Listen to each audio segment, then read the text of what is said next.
Welcome to Freeing All Minds equals Freeing Your Mind. Just coming off of a amazing festival.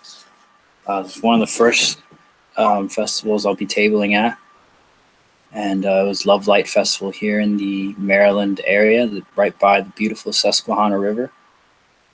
And during this festival, I had a no time breakthrough, you could say. I had a plant medicine experience with mushrooms, sananga, I believe. It's like an eye droplet from the Amazon and DMT, and these three combine really well. And of course, I had cannabis. So these four throughout that trip really combined very well for me. I really had an amazing experience. Absolutely a unique time. I saw a whole bunch of different time streams, and me recognizing the different time streams, I met and got leads to other versions of myself simultaneously existing in awareness. I got to meet great people that I could co-create more content with on the show. I got to, basically be in a mastermind scenario where if you have two or three people pulling the same carriage you were pulling before, it just goes way faster. So I had that accelerative experience. Got a chance to use my some jar alchemy that I've been culminating and working with in a way where I knew it would be appreciated. Got to see some amazing musicians and feel kind of a reflective energy going on there. Also got a chance to hone my skills and see what other healers, what it means to be a healer for a longer period of time. I noticed that I was not really into body work yet. I had my own specific energetic stream that I used with the tuning forks and different formats that I had that allowed me to offer a special offering. And it was very, very amazing, the people that showed up and how kind they were. So today's show, I will be just going into healing and different layers of healing that I went through, and different the eclipse, and also I'll be going over some reflections and reading affirmations by Stuart Wilde. A little bit of that. And so the beginning of my journey was really had the fire of epigenetics behind it. We control our gene expression. If you haven't looked at Bruce Lipton's work or Dr. Quantum's work on double slit experiment, the observer theory, and the biology of belief by Bruce Lipton, as well as of Losing Your Mind to Create a New One by Dr. Joe Dispenza. All of the previously named authors' works. You have also some works like from the more secret societal realms, like I believe it was called Undoing Yourself. One of them, I forgot the author's name. I think it was like Christopher something. Israel Regardie. But I also, The Shaman's Death by Andrew Bartzis is the one that I was doing, where I came into an epigenetical form, being more compassionate to aspects and elements and other sentient kind of living beings, and seeing that when you look at them as your brothers and not as, what the media portrays them, like, for example, like the movie 2012 portrays the elements as our enemies, when really they're not our enemy, and they're, but in a meditation like the Shaman's Death, you can use them as you can co-create with them equally as, as for your involvement. And that's when I was reaching a lighter observer stage of seeing that the potential of what it means to be connected with the all intimately, as opposed to just being connected with the all on a surface level, shallow surface level. And then reintegrating that with my healing practice. It seems as though each time I get into that mode, my healing practice, multiplies. At least my belief in how it's growing multiplies, and so that's what keeps the fire burning for me. I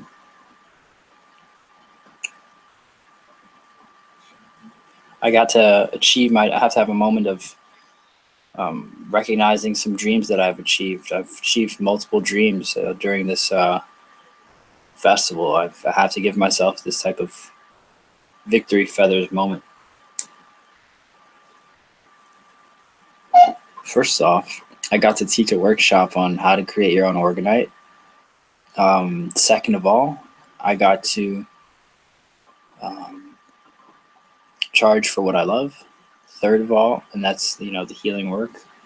Third of all, I got to swing a fire sword at a fire ceremony, and did it pretty darn well at about 2 or 3 in the morning on Sunday night. Oh my goodness! And then fourth of all, I wrote down in my notes, I wish to have an experience outside while an auditorium of music was playing, but except the whole stage would be on uh, the floor, healing mats or healing tables, receiving craniosacral at the same time. That actually freaking happened. A girl who I made a custom orgonite piece for came to me and asked if we could trade sessions, and it worked out that the music was playing while she was giving me a craniosacral session in my booth, and you could hear it from where I was. And so I actually lived that dream out. And so you have to be very perceptive of how these dreams play out. Because when I was invited to go to this festival, it wasn't even on my radar initially. I didn't really agree to the terms necessary, the fees, and just the whole experience to me was just off my radar. And so it really took kind of a leap for me to actually say, okay, fine, I'll go. And I'm grateful that I did. So it's interesting, really writing down what notes you have are absolutely key, because you never know and it's funny because it's unlocking things in my own local area. It's not unlocking things further out from me. Most of the people there were pretty close by. Like, I didn't really meet that many people outside of the region. I met one person from Chicago, but not many people like outside of the region, so to speak. Yeah, dreams really do come true. I just found myself in a position where I was vulnerably stepping. I didn't know anyone. I knew some people. I only knew people that would go to I knew a lot. There's actually family there. It's just soul family that I met as early as 2015. I didn't have anybody that I've known for a long time there. But soul family reunions were definitely occurring, and that's my family. That's definitely my family now, in a way, and it's really interesting to see that. I'm really grateful that it continues. But there is kind of this. It's a scenario. It's a specific scenario of family within an industry, and I respect that. I respect the equal co-creation of that. And with that, I'm gonna go into some reflections on last year. So it seems like even in odd years are have a different frequency to them in my experience. So like the odd years, these kinds of festivals are much more explosive. The music is better. The odd energies are actually somewhat more intuitive. They're more just raw. And then the even years is more refined. It's more, extra. You have to have a double planned. Everything has to be, P's and Q's out, and make sure that you're grounded down in every aspect of every turn of every part of the thing. And it is what you create. There's not going to be an element of luck as much as I feel like in the odd years there is. The odd years is more a step out so your dreams can come out, leap out here, jump up, and that was still, it was interesting because it felt like a jump to go to the festival, but it felt like the festival was kind of egging me on to people, the energy was leading to egg me on to jump further. And I'm just, when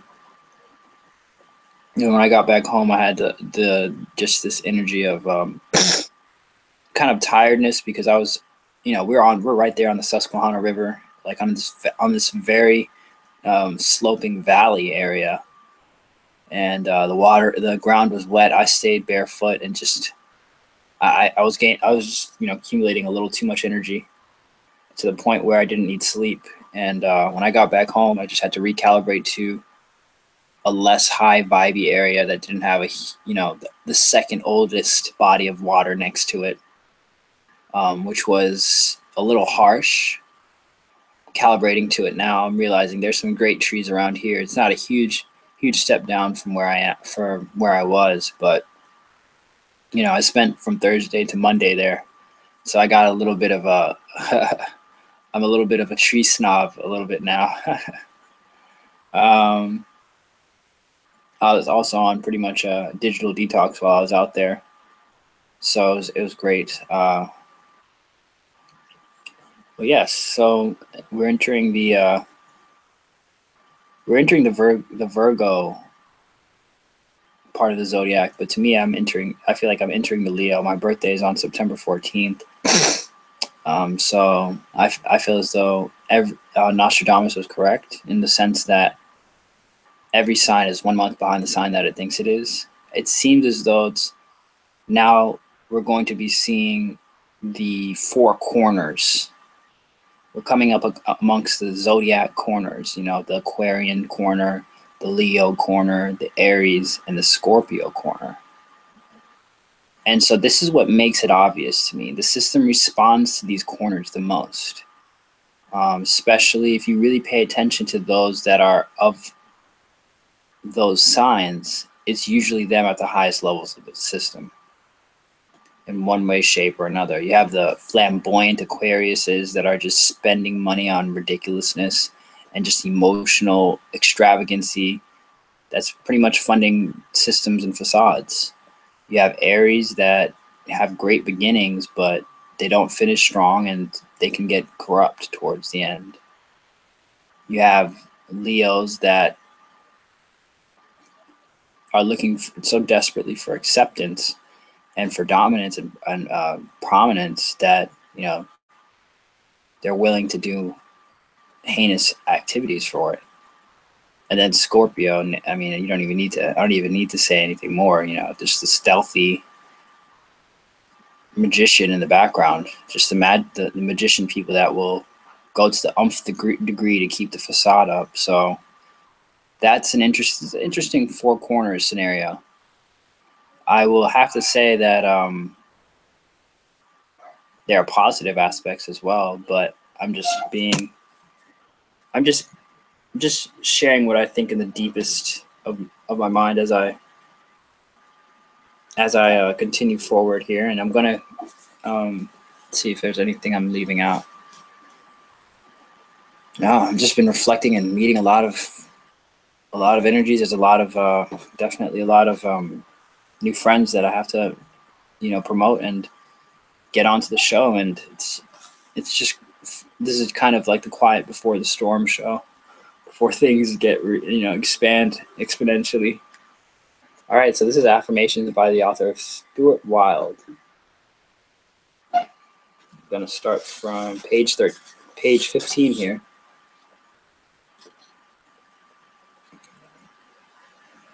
In an attempt to enslave the world in debt, they have printed so much phony paper money that the system is on the verge of falling apart. Once that happens, things will change for the better. The individual will have his day, and the intuitive, loving, and caring people will inherit the earth. All you have to do is wait and work on yourself in the meantime. This book outlines your battle plan through heightened perception, discipline, courage, and determination. Through it, you will create that commanding, transcendent being that calls to you so longingly from within yourself. Let us start. There are 4 main types of affirmations: affirmations of word, affirmations of thought, affirmations of feeling, and affirmations of action. An affirmation is, in effect, a statement either of word, thought, or feeling, or action, which underlines or confirms a belief pattern that you hold.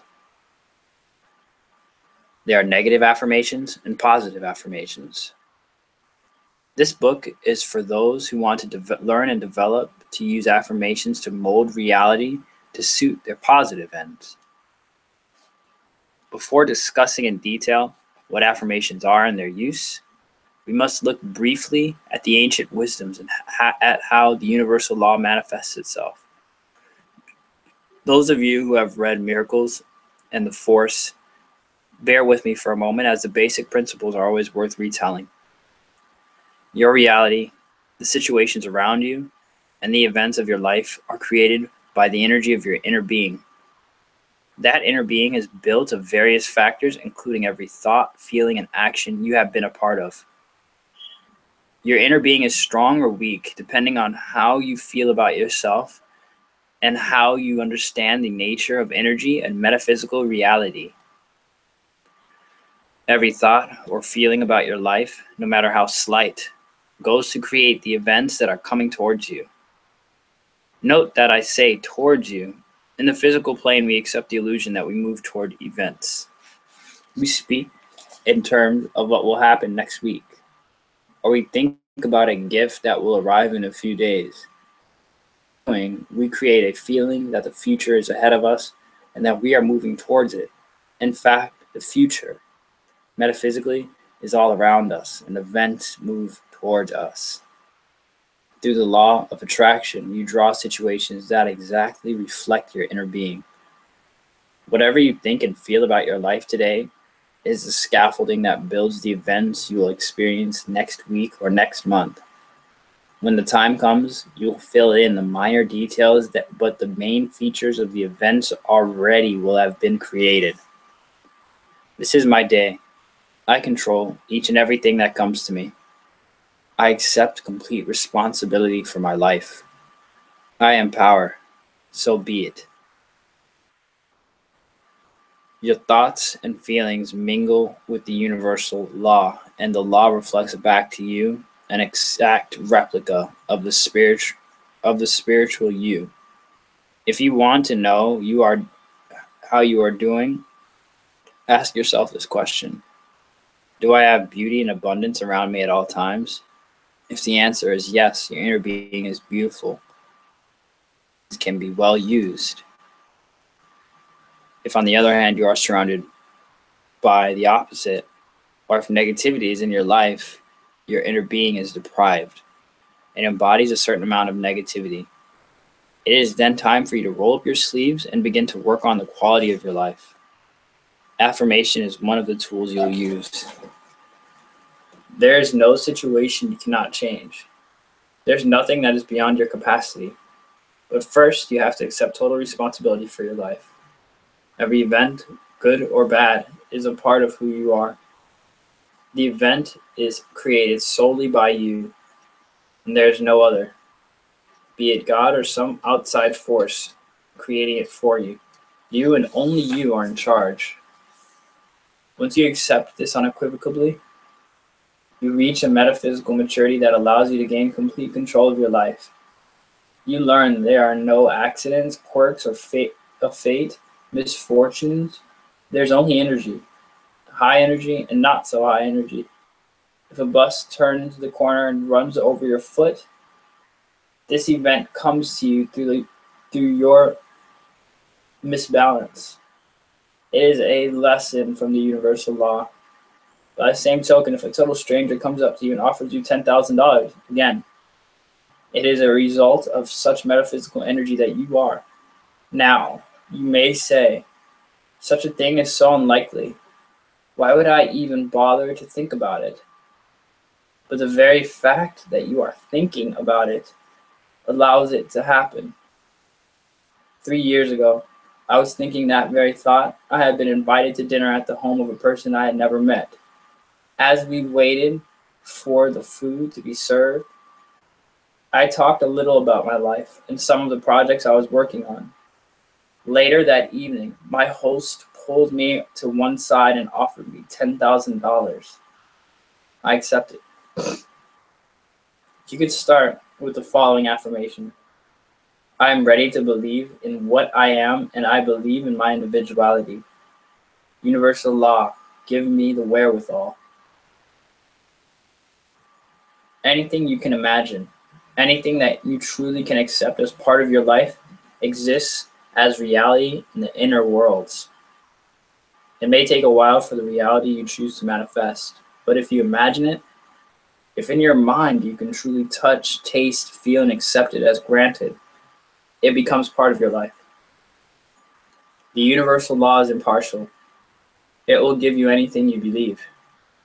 It will throw your garbage or roses. It will throw you garbage or roses depending on the energy you put in. You are the one in charge, and you must accept that and stand alone. If you think God is coming down to fix things for you, forget it. God is out playing golf. Now, if that concept is unacceptable, throw out this book and double your insurance policies. For in fact, what you are saying or affirming or in doing it is my life is a game of chance. Anything can happen. If I make it through this day, it is due to sheer luck. It may sound funny, but people really live like that. They lurch from one crisis to the other, and when they get in trouble, they pray. More often than not, praying gets them nowhere. But sometimes things change for the better. And when they do, they say, God loves me, God saved me. If you pray to get out of trouble, you draw energy from the emotional feeling or desire to transcend your difficulty. You know what you want? You probably have some ideas about how to solve your problems. Then you think and visualize yourself free. And so the universal law delivers, providing you believe. But prayer is not the most effective way of directing energy to your ends. When you pray to an outside force, you express your energy away from yourself. By doing so, you affirm that you are not in control, that something beyond you will fix your problems. It is more effective to turn your energy inward, saying, I am the power. I pull from within me the energy I need to go beyond my challenges. You see, God has always been an energy, not a person. At the beginning of the current cataclysmic period, approximately 7,000 years ago, there walked on earth a group of initiates or sages. These individuals had great power. They understood the nature of metaphysical reality, and they taught it to their tribes and followers. However, it's hard for the uninitiated to grasp the true reality of the inner worlds. While the sages lived, this did not matter. People experienced the energy through the masters, and they had a glimpse of these other worlds, even though their energy was not advanced enough for them to perceive for themselves. As generations came and went, the initiates died out. The tribes grew and multiplied, and some members of the tribes began to move away. In doing so, they lost or diluted the spiritual heritage taught by the initiate sages who had led the tribes at the beginning. Unable to perceive the energy themselves, the tribes created gods and went further to create symbols and statues. Priesthoods grew up so that worship and ritual could be carried out in the correct manner as dictated by the tribal customs. The priests purported to know the will of God, so were able to lead the tribes spiritually and to keep things under control. Since the tribal people believed that an outside force controlled their destiny, they carefully observed the rites. ceremonies, and rituals, lest the gods be angered. It was their way of processing fear. Once ritual was established, the notion of sin came into being. If you challenged the will of the priests, or if you failed to support the tribal customs, it followed that you must be acting contrary to the will of the universal creator. Once sin was established in the psyche of the people, the notion of guilt developed. Guilt makes you feel worthless by notion of negating your love of self. The people felt they had less and less power to control their lives. They became weak, and as the people became metaphysically weaker, it followed that the priests and hierarchies assumed more and more power. There was not a real power, but power of the ego, fueled by the pride in being the only ones in the tribe who could communicate with gods, the non-physical realm. Eventually, the leaders of the tribes and the common people drifted so far apart metaphysically that the priests and controlling families became identified with gods. So the concept of the divine man or solar king developed. A human being so endowed with godliness that he was God, or at least the prophet of God. This happened not because the leaders were so strong or metaphysically sophisticated, but because others had fallen into abject weakness. This weakness pervades our society today. Ritual, sin, fear, and guilt are still used to influence the people. This control is thinly disguised, but it is there. Not only in some of the major religions, but also in the various cults and splinter groups that flourish today. Generally, each group has a king or a leader. He is endowed by his people with divine or semi-divine qualities. In these groups, there are laws, patterns, and rituals that have to be followed. Some cults and religions have their own special sayings or language. Each is designed to collect and indoctrinate members in the tribal ways and then use guilt, fear, and obligation to keep them involved. At school, I learned Latin and studied the history of the Italians since the time of Christ. After 7 years, I was theoretically molded in the tribal ways. I could quote the tribal rituals in various languages. I knew the correct vestments to wear on the tribal holy days. I knew exactly what the will of God was, and I knew what it was he wanted of me. Of course, I knew the high priest had called me to his inner chamber and told me exactly what God wanted of me. I took it all very seriously, for I believed it was real. It seems that God wanted me to go out into the world and find others who would come and join the tribe and be a part of the ritual. God wanted a good percentage of growth of new members per annum, and he was not going to rest until each and every person in the world has joined the tribe, whether they wanted to or not. Well, diligent as I was and young, I set out on the task the high priest had given me. I figured that London would be a good place to start. 8 million people would be a lot of tribal members. The first few people I spoke to there used words I was not too familiar with, but from the tone of their voices, I understood they were not interested in joining my mission. Undaunted, I pressed on. One day at noon, a thirst came over me, and so I entered a pub. I knew this pub was a den of iniquity, but somehow I felt that contact with the people was important. I had to find out what motivated the populace so that I could win them over to the high priest's calling. In the bar, I met a young woman from Ireland. She was fresh and unspoiled, and she spoke with a lilt in her voice which carried back to a time when my mother sang to me as a child. I explained my mission to the girl and asked if she would like to join the tribe and take up the tribal ways. I talked to her about my 7 years in the institution with the priests, and I impressed her with my knowledge of the history of the Italians. She had come to London from Cork 2 years before in order to find work and get away from her family. It seems that her father was an ogre. He drank, and she, the youngest of 7 children, took the brunt of his ire. As we sat there enjoying a beer together, she listened diligently to my story, smiling and encouraging me. From time to time, she took my hand. Once I caught her looking at me with one of those looks that, up to then, I had only read about in books. At 2 in the afternoon, the bar was closed, and we left together. What kind of barcodes is that 2 in the afternoon?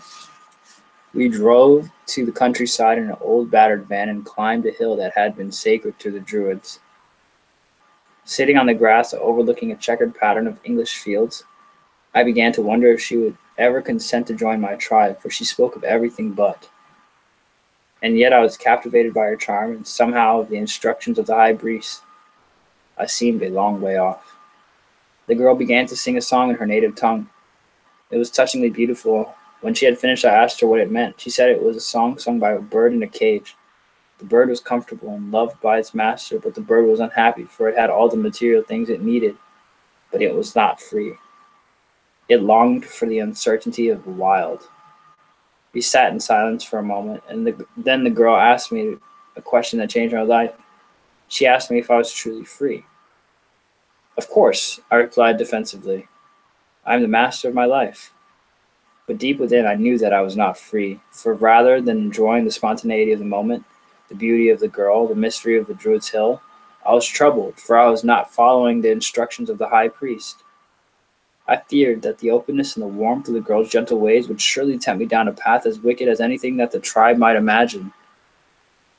Just before sunset, it began to rain. Being somewhat far from the van, we took shelter in a thicket of trees. We walked for a while and came to a bridge that led to a courtyard of an old ruined castle. Little remained of the original structure except a small gatehouse, once used by the inhabitants to haul the drawbridge up and down. We entered through an old door, climbed a stone staircase, and found ourselves in a small room above what must have been the original drawbridge. The place overwhelmed me.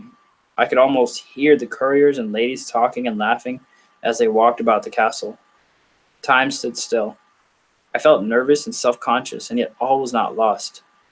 The girl took me by the hand and kissed me, and bit by bit, as fast as my courage would allow, she led me down the path all lovers tread, past inhibition, beyond uncertainty, to the door of my lady's chambers. I never heard from the high priest, and I'm sure that I was ostracized by the tribe, but I had learned freedom. It had only taken me a few days. For some, it can take a lifetime. I wanted to share this story with you, for we all suffer from the control that others place upon us. The things you believe in are the baggage you carry with you in your life. The true sage believes in nothing other than the sacredness of all things. He lives in the spontaneity of energy. He defends nothing nor judges anything. His world is eternal and infinite. He sees beauty in all things, and he accepts the ways of man, including restriction and strife. He or she knows that without constraints, there would be no challenges. If you are not careful, beliefs can stifle you. Let me elaborate. The people of the world live inside a fence or a circle. That circle is an electromagnetic force field created by the oscillations of the neurons in the brain. The force field dominates and alters each man's perception of life and his physical circumstances. That field of energy cuts man from the perceiving the God force in all things. He sees only physical reality, and he believes that to be real. Moreover, he sees himself separate from that God force, and this robs him of his power. Because of the people in the circle have no real clue as to the truth behind reality, they have over the centuries made up childlike interpretations to explain things to themselves. Many of the world's religions were formulated at a time when people were thick as two bricks. Think of it in terms of one of those religious fanatics who is part of the Middle East today. The cheery kind who blows up people in airports. Now, from whatever the fanatic is today, subtract knowledge, electricity, reading, and writing. Then take away from him the benefit of modern communications, travel, and medicine, and he would be even more slow-witted. Then if you could drag him back 2,000 years, denying him the progress the world has achieved in that time, you would have on your hands a total moron in today's terms. That is the intellectual and spiritual level of the people who developed many of the old philosophies. Wow. Their perceptions, even within the circle, were highly restricted, and their perception of reality beyond the circle was fanatical, tribal, and limited by the lack of insight. I am truly a part of all things. The God force flows through me. I feel secure. Some of those desert philosophies dominate today. They create a further prison that man lives in by establishing a status quo morality that binds him into a system of bizarre beliefs, which he mistakenly feels are real. The power needed to penetrate the circle and to escape the prison created by those beliefs is so great that few ever attempt it, and even fewer succeed. Individuals may move from the center of the circle, which is highly restricted, to a position near the outer edge, which liberates them somewhat. Usually, however, they fall back on the same old habits, replacing one debilitating philosophy for another, or they have no philosophy at all. That is why I say with certainty that beliefs stifle people, for little of what they believe represents true spiritual reality. It is just simplified representation of that reality. Very few of the beliefs the circle people hold are original to them. Usually people are imprisoned within a compilation of various bits and pieces of the circle mindset, which they accumulate over the years. Then in believing what they do over a long period of time, the mindset ossifies and hardens around them, and they begin to hold to it as if their life depended on it. In doing so, they are locked in forever. I believe the restriction of the circle is foreseen by the inner you or higher self, and that you accepted it lovingly, as you did all the general circumstances of your early life. I believe the higher self to be so powerful that it has the ability to choose what type of life it wants to experience in the physical. Life on earth is so heroic, and it's such an important evolutionary step that you did not come here by chance. The ancient idea that God somehow dumped us off and said, harass them, seems childlike. When two humans come together in a sexual relationship, they give off an energy that is read by the higher self. It chooses the genetic pattern of the babe that is to be born into it, and it accepts whatever strengths and weaknesses are to be found within that small body. And so if you were born with one leg shorter than the other, your higher self saw that and said, fine, I'll take it. Even if I have to experience walking in semicircles for the rest of my life, I don't care. Get me down there. I need it. The higher self also has the ability to choose the sex and usually selects whichever gender will give it the greatest evolution through the earth plane. So if you're a woman, you are so because you could do male standing on your head. You chose womanhood because it does not necessarily come naturally to you. If you are male, you have chosen the awkward task of trying to express strength without infringing on others. And within that strength, you have to develop the subtle spirituality of softness. Before the higher self incarnates on earth, it can see the future parents as well as the mindset that they are adhered to. It scans over the father, sees that he is a complete bozo, and says, perfect. If I get an image of masculinity from that twit, it will take 20 years to go past that. Then it looks at the mother. There she is with her loving heart. But the higher self can see that she is a complete space cadet. She's hardly nailed down, says the higher self. Wonderful. It will take me further 20 years to go past her. Then the higher self looks at what these good people believe. At first it cringes, for it can see that what they believe is completely wacko. Then gradually a smile comes over the higher self as it realizes it will take at least another 20 years to transcend that law. Perfect, it says. 20 years to go past him, 20 years to go past her, 20 years to overcome what these twits believe. That makes 60 years. Then I have 10 to myself at the back end. Include me in. So you came. You knew it would be the greatest period in the history of man. And you could see that for a while anyway, you would be controlled and dominated by others. You could see the restriction of the circle, and you knew that restriction would help you. For from restriction comes eventual freedom. Let us look at the nature of the circle and see what fun you signed up for. The circle is dominated and controlled by approximately 2,000 families worldwide. The families are as much a part of the circle as the rest of the people. More so, in fact, for the families have a vested interest in the control of mankind, and that traps them in the circle emotionally. In a substructure below these powerful families are about 20,000 other families and loose-knit associations that act as supporters for or representatives of the leaders. 2,000 families came to power centuries ago through force, and they maintain that power today. Do not get me wrong, these families and the associations they formed are not part of the Illuminati, nor association, nor are they necessarily evil. They are tight-knit social groups whose sole function is to maintain control. In the societies of Western Europe and North America, the domination they exert on the people is a form of sophisticated manipulation in which they control every aspect of a man's life. They print the paper, money, and dictate how much of it a man can have. They set prices and control hourly labor rates, which they could pitch at a ceiling that is just above what I call the revolution level, below which people would take to the street and destroy the very structure that the families hope to sustain. It matters not whether you are a manual worker or an executive in a large corporation. The money you are allowed to keep for your efforts only just gets you through.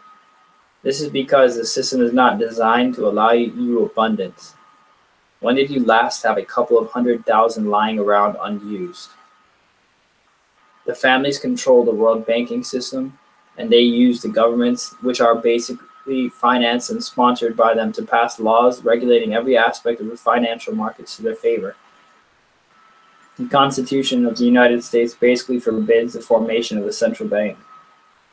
Obviously, the founding fathers, in their great wisdom, did not want anyone manipulating the situation. So the families got around that by forming the Federal Reserve System, which, of course, is a central bank in everything but name. It prints and controls the flow of money and sets the price an American pays to borrow that money. In doing so, it regulates every aspect of his life. The Federal Reserve System is set up in such a way that it does not answer to the government nor the people, and so it enjoys a monopoly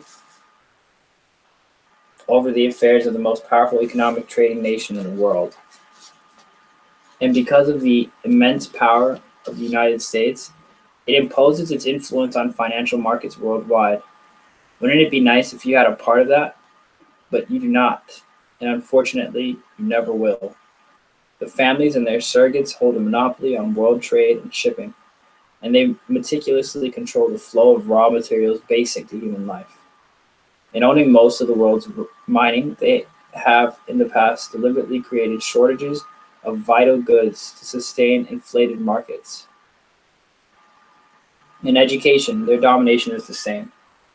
Centuries ago in Europe, the Christian church had a monopoly on information and education, which they maintained with a vice-like grip through various organizations like the Jesuits.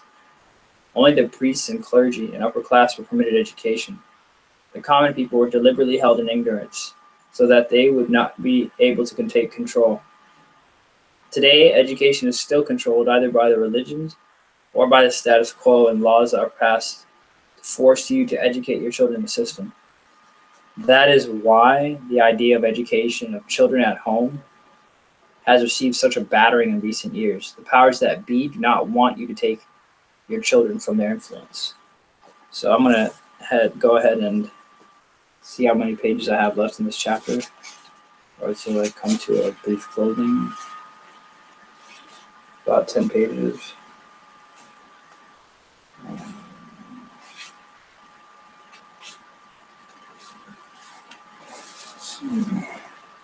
Cool, yeah. It's about time to wrap it up. I usually wrap up around the 35 minute mark. So that was pretty good. I would say that this ends on a right note, talking about the education. There's a book called Strategic Relocation that looks at the laws of each state in America and tells you if it's cool to do a homeschooling scenario or not. Yeah, that book goes in deep. I did have an affirmation I wanted to share that I got from the festival from a very generous woman at Sacred Kitchen. me see if I can find this.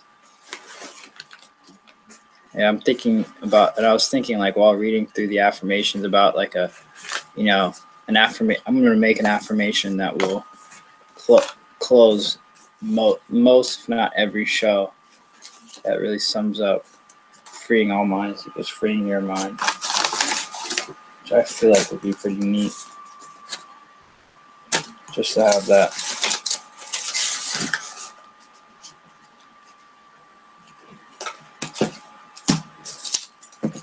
Here it is. I ask all benevolent energy available to me to be with me, and for now, to be with me, and for me now, and all entities or energies seeking to diminish me or harm me, inside or outside of myself, be bound by love to the extent that I am free. She said, I am safe. But I feel like I am free is better than I am safe. And that is it for today's show. Freeing all minds equals freeing your mind. Peace, and see you next week at 8 p.m. Check out wholereflections.com, my website, and subscribe to my YouTube channel. Thank you.